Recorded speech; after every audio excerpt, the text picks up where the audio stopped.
In this video, I wanted to show you a couple of things that I'm working on for the SPSyn version 1.2, or well, technically, it's not actually going to be part of SPSyn 1.2. It's something that I am developing just to show you what the SPSyn framework can actually do. There's actually one thing, just one thing in 1.2 that is making all of this possible.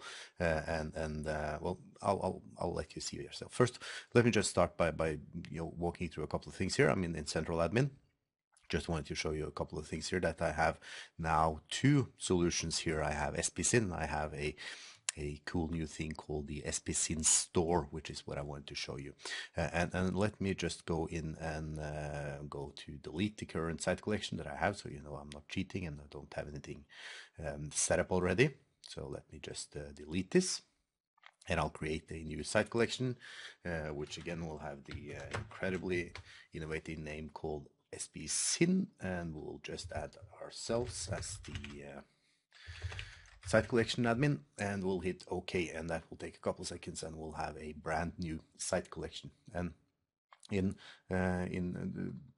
standard things that I want to do, I want to go into my site settings, and I want to activate SPSyn. So let's go to site settings, go to site features, and I want to activate SPSyn, right? So that will give us our usual stuff, site settings, and we'll have our SPSyn here.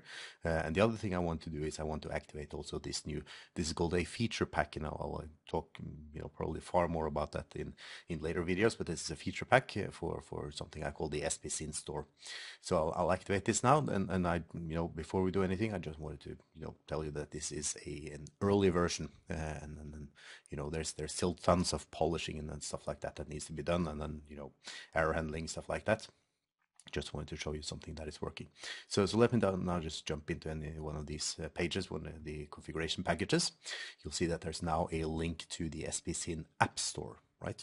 So you may have heard about that Google Analytics thing that's available for download now. You can download it, and you can get the WSP, and you can run the SDS admin commands. You can deploy it, you can activate the features and stuff like that. Well, how about we rather do this? We'll go into the SPSyn App Store. You'll see that there are actually now two apps available here, including the Google Analytics resource type. And I'll just hit install on this one. This will take a couple of seconds now.